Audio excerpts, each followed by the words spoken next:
Have you ever gone to a pet store, spent a bunch of money on an aquarium and fish, hauled it all home, set it all up, just to have the fish die within hours or days? Well, the problem is more common than you might think. I worked in the pet industry, more specifically the aquatics industry, for over 13 years. I've dealt with every aspect of aquaria, from fish behavior, compatibility, breeding, stocking, maintenance, and biochemistry. My most common reoccurring problem I had with customers is they simply couldn't keep fish alive. To quote the writer Terence Hanbury White, "The most difficult thing in the world is to know how to do a thing and to watch someone else doing it wrong without commenting." There's actually a lot that goes into setting up an aquarium. You'll need to know a few things. You'll need to know what equipment and items required. You'll need to know the steps to take in putting them together. And you'll need to know how to establish an ecosystem. So first we're going to gather everything we need. First you'll need an aquarium. Now you'll need an aquarium lid to keep the fish in the aquarium. You'll need gravel to catch debris and waste at the bottom of the aquarium. You'll need a water filter to remove fish waste and to oxygenate the tank. You'll need a submersible heater to keep the temperature at a constant level. You'll need a thermometer to know what the temperature is. You'll need water conditioner to remove impurities from the water, fish food to feed the fish, and decorations to make the tank pretty. Now that you've gathered everything you need, at this point you want to set up the aquarium. So select a place to put the tank.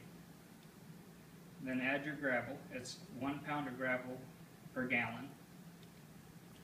Now you'll need to add your decorations. Now put the water in the tank. And at this point you can submerge your heater and thermometer. On the heater you'll want to turn the thermostat up halfway.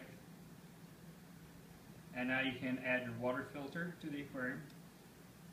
And at this point you can pour in your water conditioner. It's usually a teaspoon per 10 gallons. It might be different if it's written on the bottle. Go with whatever the bottle says. At this point, add the lid to the aquarium and plug everything in to make sure it works. Now you want to wait 24 hours to get the temperature to 78 to 82 degrees Fahrenheit. If it's low or high, you can adjust the thermostat on the heater to get it there. And this also allows a time for the tank to oxygenate sufficiently. Now you got it all set up and you're ready for fish, right? Well, not quite. You still have to go through what they call a nitrogen cycle. Meadows-Informative defines the nitrogen cycle as the buildup bacteria in your filter cartridge as well as your substrate that begins to eat ammonia and harmful waste. To kick off your nitrogen cycle, you will need to have some fish in the tank. You need to go to the pet store and get 3 to 4 what they call starter fish. Starter fish are cheap and relatively inexpensive and durable fish that can survive chaos in the tank in the early weeks. After 3 to 4 weeks,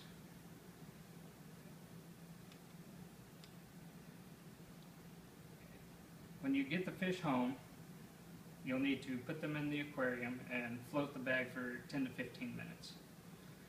After 10 to 15 minutes, you can let the fish out and feed your starter fish for once every other day, very lightly, for 3 to 4 weeks. And don't worry, they won't starve. They can go a long time without eating. After the 3 to 4 weeks, you can start slowly adding 3 or 4 more fish at a time once a week until you hit your maximum capacity, which is an inch worth of fish per gallon. So if you have a 10-gallon tank, you could put 10 1-inch fish in, or say like 2 5-inch fish, or etc.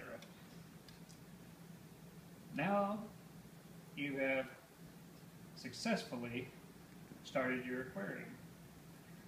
So remember to gather your equipment, put it all together, wait 24 hours, get 3 to 4 starter fish, place them in the aquarium 2 to 3 weeks, then slowly add 3 to 4 fish once weekly until you hit maximum capacity.